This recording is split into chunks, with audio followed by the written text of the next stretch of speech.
ভয় ও কান্না ভয় ও কান্না এই দুইটি একটির সাথে অপরটি ওতপ্রোতভাবে জড়িত।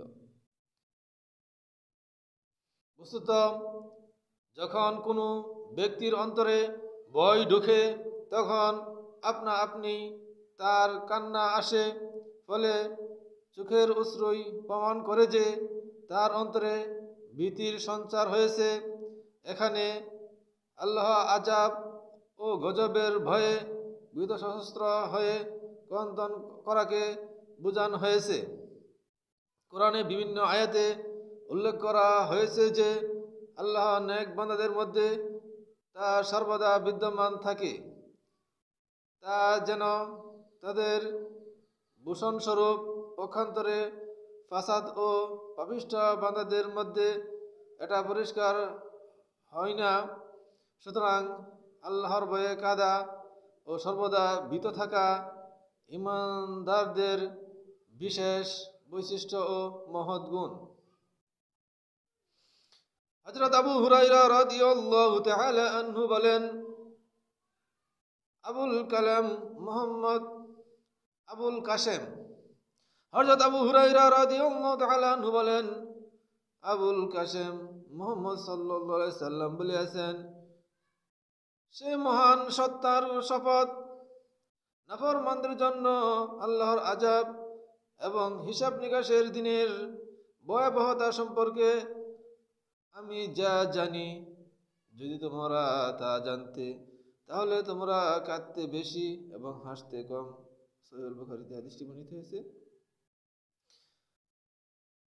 হযরত উম্মুল আলা আনসারিয়া রাদিয়াল্লাহু তাআলা আনহু বলেন, রাসূলুল্লাহ সাল্লাল্লাহু আলাইহি ওয়াসাল্লাম বলেছেন, আল্লাহর শপথ,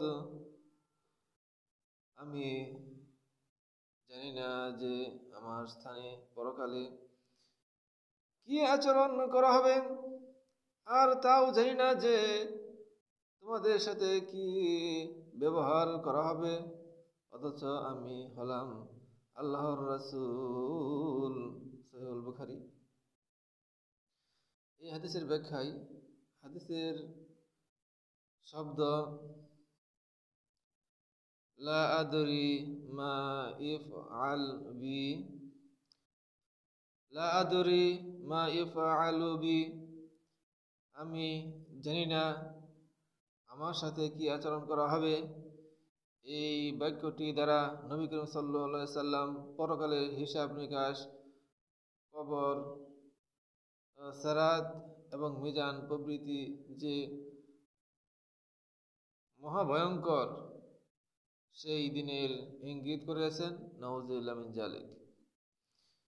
এই অর্থ এই নয় যে রাসূল সাল্লাল্লাহু আলাইহি সাল্লাম নিজের নাজাতের ব্যাপারে নিজেও সন্দিহান ছিলেন, কেননা কোরআন ও হাদিসে অকাট্য প্রমাণ দ্বারা নিশ্চিত প্রমাণিত যে তিনি দৃঢ়তার সাথে অবগত ছিলেন পরকালে তার সাথে উত্তম আচরণ করা হবে। তিনি হাউজে কাউসারের মালিক ও মাকামে মাহমুদের অধিকারী এবং সর্বাগে গুনাহগার উম্মতের জন্য সুপারিশকারী এবং যা কবুল করা হবে ইত্যাদি। কেউ কেউ বলে লিয়াগফিরা লাকাল্লাহু, এই আয়াতটি নাজিল হওয়ার পূর্বে রাসূলুল্লাহ সাল্লাল্লাহু আলাইহি সাল্লাম উক্ত কথাটি বলেছেন। অবশ্যই রাসূল সাল্লাল্লাহু আলাইহি সাল্লামের উক্ত বাক্যটি থেকে কেউ কেউ এই অর্থ বুঝিয়েছেন যে আল্লাহ জানান ব্যতীত তিনি যে সরাসরি ইলমে গায়েব সম্পর্কে ওয়াকিফ নন, সেই দিকে ইঙ্গিত করা হয়েছে। অথবা এতে আল্লাহ তাআলার অসীম ক্ষমতার প্রতি ইঙ্গিত করা হয়েছে, অর্থাৎ আল্লাহর রহমত ও অনুগ্রহ ব্যতীত পরকালে সাফল্যের অধিকারী হবে বলে কেউ দাবি করতে পারে না। আমরা এই হাদিসের ব্যাখ্যায় এটি বুঝতে পারলাম, যদি কেউ মনে করে যে রাসূল সাল্লাল্লাহু আলাইহি সাল্লামের কি হবে সন্নিহান আছে, যেটি তার গুনাহ হবে। রাসূল সাল্লাল্লাহু সাল্লাম হচ্ছেন হাউজে কাউসারের মালিক, মাকামে মাহমুদের অধিকারী। তাহলে ওনার কোনো ওনার যে নিশ্চিত, কিন্তু হাদিসে সহিহ বুখারীর হাদিসে যে হাদিসটি বর্ণিত হয়েছে, এই হাদিস নিয়ে অনেক ব্যাখ্যা বিশ্লেষণ রয়েছে। যাক, ওই হাদিসটিও সহিহ হাদিস। হযরত জাবের রাদিয়াল্লাহু আনহু বলেন, রাসূলুল্লাহ সাল্লাল্লাহু আলাইহি ওয়াসাল্লাম বলেছেন, মেরাজের রাতে অথবা স্বপ্নে আমার সম্মুখে জাহান্নামকে উপস্থিত করা হয়, তাতে আমি বনি ইসরাইলের এমন একজন মহিলাকে দেখতে পাই যাকে একটি বিড়ালের ব্যাপারে আযাব দেওয়া হয়েছিল। সেই বিড়ালটিকে বেঁধে রেখেছিল, তাকে খাদ্য দেননি এবং তাকে ছেড়েও দেননি, যাতে সে জমিনে বিচরণ করে পোকামাকড় ইত্যাদি খেতে পারত। অবশেষে তার ক্ষুধায় মরে গেল। আমি আরো আমর ইবনে আমের খুজাইকে দেখতে পাই যে সে জাহান্নামের আগুনে আপন নারী ভুঁড়িকে টানছে। এই ব্যক্তি দেবতার নামে সারার কুপথা সর্বপ্রথম প্রচলন করিয়াছিল। সহিহুল মুসলিম। কথিত আছে যে, এই হাদিসের ব্যাখ্যায় কথিত আছে যে আমর ইবনে আমের ওয়াইজি প্রথম ব্যক্তি যে মূর্তি পূজা ও মূর্তির নামে সারার রেওয়াজ প্রচলন করে। যে সারের উপর সওয়ার হওয়া বা কিছু বহন করা যাবে না এবং তার বিচরণে কোনো প্রকার বাধা সৃষ্টি করা যাবে না। এখানে বলা হয়েছে, এই প্রথা প্রচলনকারী আমর ইবনে আমের কিছু অন্যান্য রেওয়ায়েতে বলা হয়েছে আমর ইবনে লুহাই। মূলত সে একই ব্যক্তি। তার একজন বাপ এবং অপরজন হলো তার দাদা।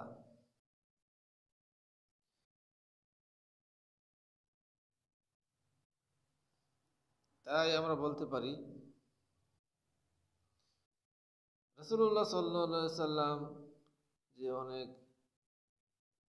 যে হাদিস বর্ণনা করেছেন, এটি হচ্ছে, আমি বলছি, মিশকাতুল মাসাবিহ কিতাবের অধ্যায় কান্না ও ভয়, হাদিস নাম হচ্ছে 5107, 5108, 5109 নং হাদিস বললাম। এখন বলবো 5112 নং হাদিস। হযরত ইবনে উমর রাদিয়াল্লাহু আনহু বলেন, রাসূলুল্লাহ সাল্লাল্লাহু আলাইহি সাল্লাম বলেছেন, যখন আল্লাহ তাআলা কোনো সম্প্রদায়ের প্রতি আযাব নাজিল করে, তখন উক্ত আযাব তাকে সবাইকে পেয়ে বসে। তারপর আখিরাতে তাদেরকে আপন আপন আমল মাফিক উদিত করা হবে। বুখারী মুসলিম। অর্থাৎ আযাবের কবলে নেককার ও বদকার সবাই পতিত হবে এবং পরকালে নিজ নিজ আমল অনুযায়ী মোতাবেক পুরস্কার ও শাস্তি ভোগ করবে। হযরত জাবের রাদিয়াল্লাহু আনহু বলেন, রাসূলুল্লাহ সাল্লাল্লাহু আলাইহি ওয়াসাল্লাম বলেছেন, কিয়ামতের দিন প্রত্যেক বান্দাকে সেই অবস্থায় উঠানো হবে যে অবস্থায় সে মৃত্যুবরণ করেছে। সহিহ মুসলিম হাদিসটি বর্ণিত হয়েছে। অর্থাৎ